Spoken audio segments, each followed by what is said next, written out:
In this riveting narrative, Jessica, a woman who has endured years of abuse at the hands of her husband Nicholas, makes a courageous decision to escape with her son John in pursuit of a safer and happier life. Their journey leads them to an abandoned house nestled in the woods, where they encounter Thomas, a man with his own troubled past. As Jessica and Thomas share their harrowing stories, an unspoken bond forms between them, offering hope and protection. Meanwhile, Nicholas, consumed by rage, embarks on a vengeful quest to track down his fleeing wife. This compelling tale promises to delve into themes of survival, the resilience of the human spirit, and the transformative power of newfound love. To stay updated on this gripping exploration, be sure to subscribe to the channel, give us a like, and leave your comments. And now, we enter the next chapter of Jessica's story. Jessica anxiously waited for Nicholas to drive out of the yard before springing into action. She hurriedly entered her son John's room, urging him to prepare for their imminent departure. Tearfully, John questioned their destination, to which Jessica replied with uncertainty, "I don't know yet, John. Just somewhere far away from here." As mother and son swiftly gathered essentials, a palpable sense of urgency hung in the air. John, looking up at his mother, asked, "Mom, are we going to get away from Daddy, so he won't hurt you anymore?" With determination in her eyes, Jessica reassured him, "Yes, sweetheart. We just have to hurry and get as far away as possible while he's gone." "Mommy, are you sure he won't find us?" "We'll do our best, John. When he does find us, we'll be safe," Jessica whispered as she packed a backpack with only the essentials. Taking out her passport and her son's papers, she intentionally left her cell phone behind, knowing Nicholas could use it to track them. Jessica's financial dependence on Nicholas complicated their escape. He controlled everything, from the money to her ability to work. The once seemingly reliable and good Nicholas had revealed his true colors after John's birth, becoming an abusive force in their lives. As the abuse escalated, Jessica's hope for a better future diminished, and she finally decided it was time to escape. The catalyst for their flight was a brutal incident where Nicholas, in a fit of rage, not only beat Jessica, but also struck John. It was the breaking point for Jessica. Realizing they needed to escape before things worsened, she planned to file for divorce and establish a new life before Nicholas could locate them. As they left the cottage village, Jessica and John walked briskly toward the bus stop. However, at the last moment, Jessica changed her mind, opting to catch the bus elsewhere. As they reached the edge of the forest, memories flooded back of a time they had run through these woods, emerging on the other side of town. An hour later, a significant chapter in their journey awaited them. They boarded the bus, exhausted yet content. Without bothering to check its destination, they traveled a short distance. 4 stops initially, and then a few more. Now, they found themselves at a gazebo-marked stop, surrounded by emptiness. Jessica overheard the bus mentioning that the village wasn't far, a pleasant journey through the woods taking about 15 minutes or a road trip lasting 30 to 40 minutes. Driven by weariness, they moved towards the forest. The need for shelter and rest became apparent. Jessica planned to approach someone for assistance, spend a peaceful night, and then figure out their next steps. However, the forest thickened, growing taller and darker. As dusk approached, Jessica contemplated spending the night in the woods. To her relief, the forest eventually gave way to a clearing, revealing a solitary house. Large, well-built, but seemingly abandoned. Curiosity mixed with caution, Jessica and John approached the house. Despite its exterior appearance, the inside was surprisingly orderly. Jessica decided against disturbing anything, acknowledging the possibility of an owner. They ate the sandwiches from home, and John, exhausted, drifted into a deep sleep. While lying awake, Jessica listened to the unfamiliar night sounds. However, a disturbing dream gripped her, fading as she awoke to an unsettling noise, the refrigerator door opening. Panic set in as she noticed a light emanating from the kitchen, unnoticed before. Jessica, sensing a potential threat, faced the dilemma of negotiating their safety or attempting to leave unnoticed. She stood up slowly, surveying the situation, and then looked at her sleeping son. The kitchen door swung open, revealing a big man with a beard and goggle eyes, about a decade older than her. Realizing her predicament, Jessica pleaded, "Please forgive us. We thought the house was abandoned, and we just got lost. We'll leave as soon as it's light." The man, seemingly amused, closed the door partially, allowing him to observe John. Concerned for her safety, Jessica stepped forward cautiously, admitting they were lost and telling her story. The man, introduced as Thomas, listened attentively, and Jessica, realizing the importance of honesty, shared her narrative without reservation. In that moment, she recognized the necessity of escaping her past much earlier. Thomas, intrigued, prompted her to continue when she finished. He inquired, "I understand correctly, you have nowhere to go." Jessica nodded, "Yes, but don't worry, we'll leave in the morning." He smirked again, his blue eyes meeting hers. "Where to, if it's no secret?" "To some village. We'll ask for a place to stay, and maybe I'll find some work in the village," Jessica replied hesitantly. He chuckled. "What's wrong? If you don't know, there hasn't been a job in the village for 15 years. Well, go to bed. I'll sleep in the room. There's the door. Tomorrow we'll think about it, and tonight we'll rest." He turned around but quickly returned, handing her a blanket. "Here, take a blanket. It'll be chilly by morning, freeze the baby." Jessica accepted the blanket and went to the bed where John was sleeping. Strangely, her soul felt calmed, fear replaced by a newfound sense that they were not alone, that they were protected. In the morning, Jessica woke up with the sun already high. John was not in bed. Panic gripped her momentarily until she saw her son outside with Thomas, cleaning up the rows of cut grass. John was smiling and chatting with Thomas as if they had known each other for ages. Jessica stepped onto the porch. "Good morning." John beamed. "Mommy, you're up." "Mom, you have no idea. Uncle Thomas promised to take me fishing." Jessica anxiously looked at her son. "What fishing trip?" "We have to keep going, Mom. Can't we stay a few days? Uncle Thomas says we can stay." Thomas approached. "You're not in a hurry, are you? Your boy's never been fishing in his life." Jessica wanted to protest, but she held back. Thomas sighed. "John and I have already had breakfast, but we probably won't say no to tea." As Jessica prepared breakfast and lunch, Thomas and John took care of tasks outside. When she stepped out, she was astounded. The once overgrown house and yard were now neat and tidy. Thomas explained, "There's no place for the child to play ball, and there might be a snake lurking in the grass." He took out a beautiful ball from the barn and said, "Let's get you a gate, John. I can't play with you all the time." In the evening, after John fell asleep, Jessica and Thomas sat down in the kitchen to drink tea. Curious, Jessica asked, "Thomas, if you don't want to answer, I understand. But still, what are you doing here? You don't look like a countryman." Thomas smiled. "It didn't work out, did it? Oh, I tried so hard. My story is as banal as yours. My wife cheated on me with my best friend." Jessica gasped. "You killed them, and now you're hiding." Thomas looked at her in surprise, then laughed. "What a fantasy. No, I didn't kill anyone. I was just too hurt by the double betrayal to take a break. So I arrived here. This house used to be my grandfather's. He was a forester here," Thomas said, a touch of sadness in his smile. "It's good to have a place to hide. I don't have a place." "Then stay.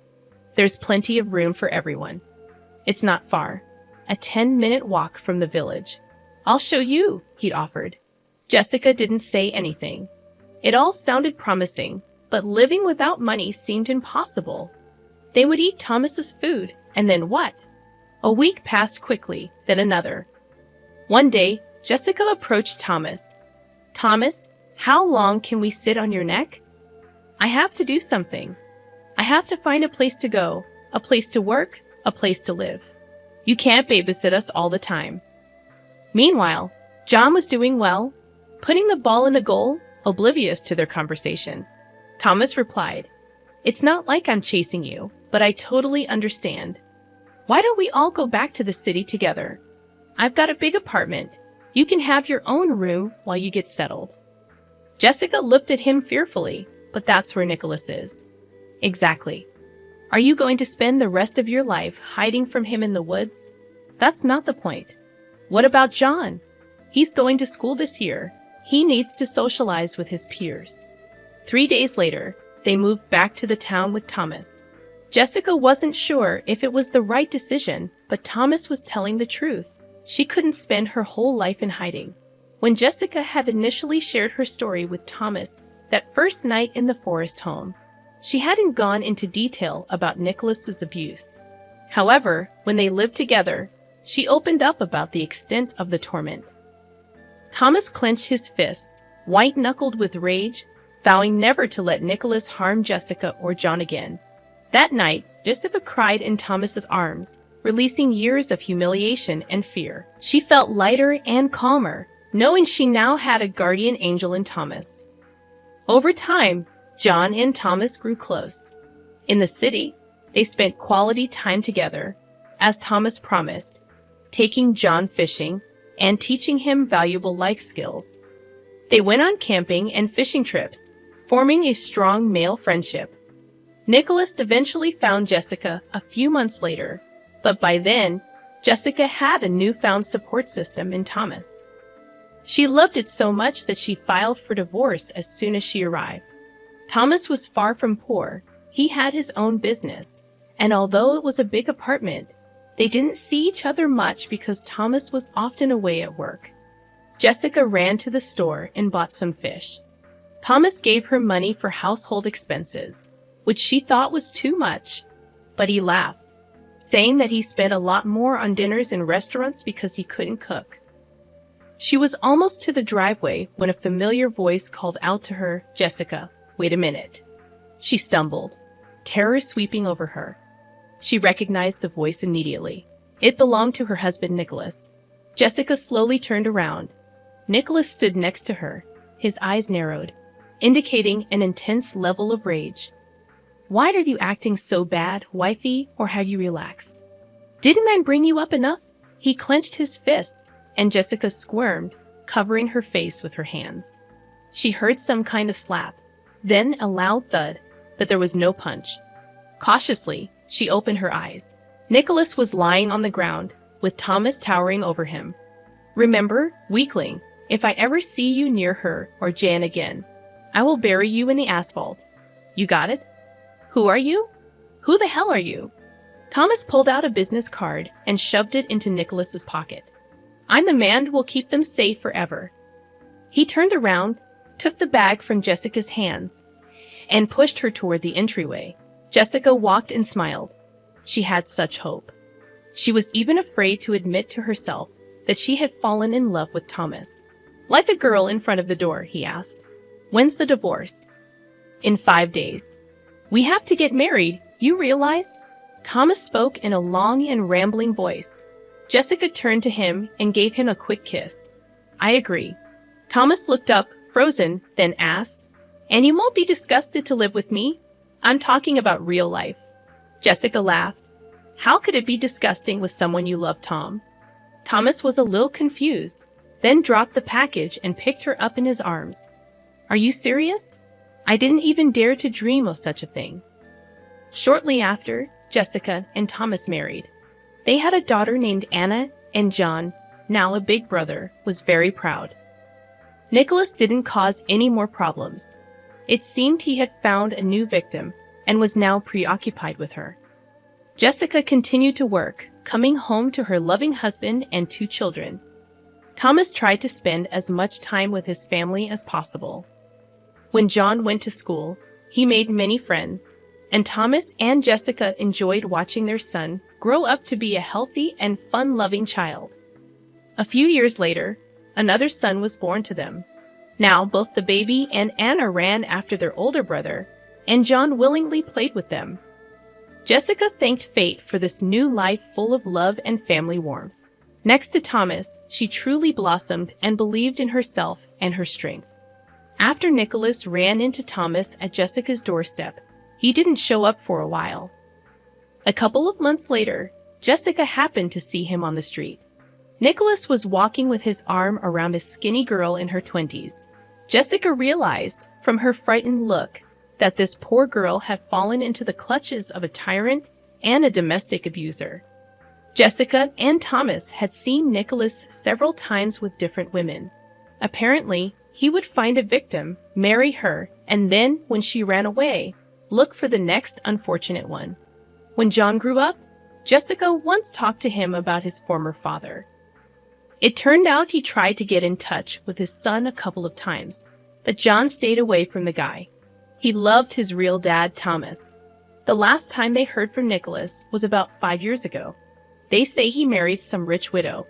I guess he got lucky, and now he may not be looking for another victim, but just enjoying life at her expense. After Nicholas married the rich widow, he was happy at first. Finally, life was getting better, no money problems, no need to work, just enjoying himself.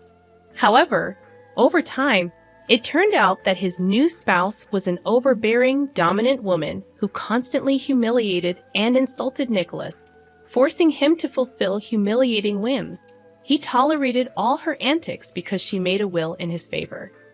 Therefore, Nicholas hoped to endure and, after her death, get a rich inheritance.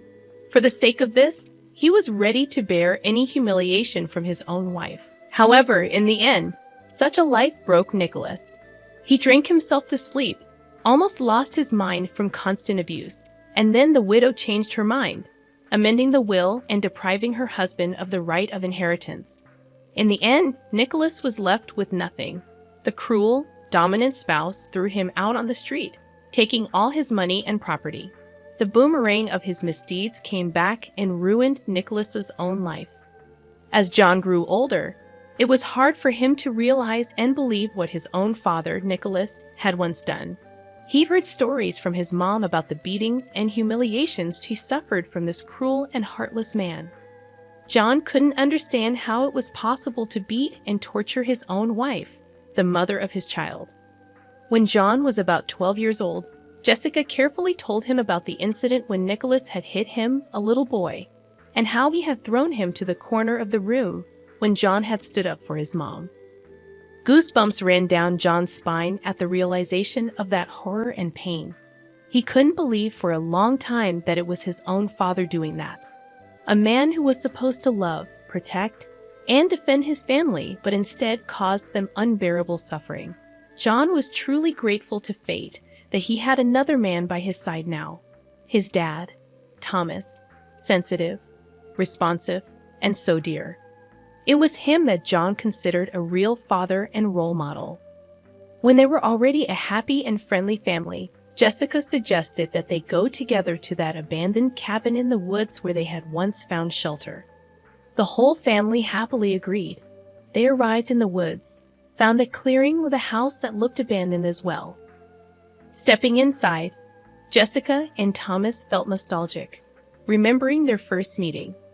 For the boys, it was an exciting adventure to spend the night as a family in an old house in the middle of the woods.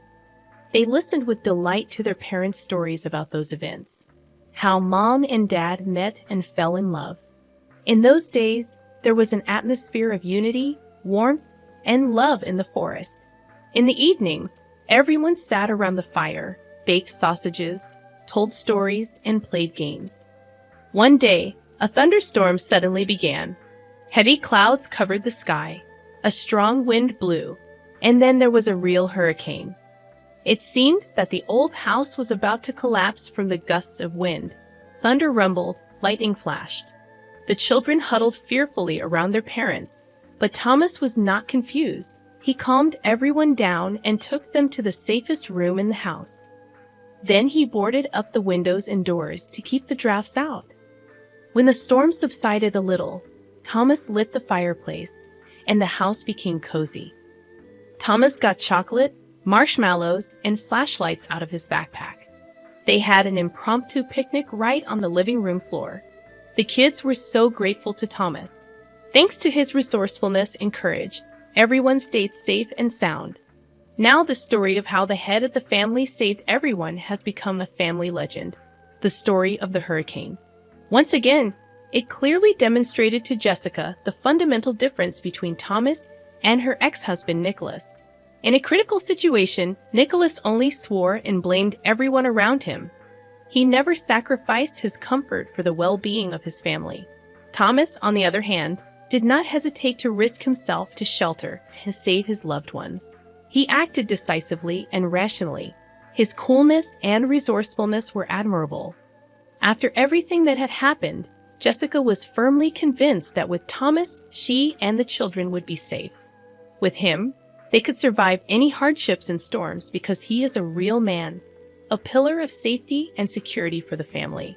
When compared to spineless Nicholas, it's just night and day. With Thomas, Jessica found real peace of mind, love, and care. She thanked fate for this meeting every day. This trip brought the whole family together even more. When they returned home, rested and happy, they remembered this unforgettable adventure for a long time and thanked the abandoned house that had once been the beginning of their new family.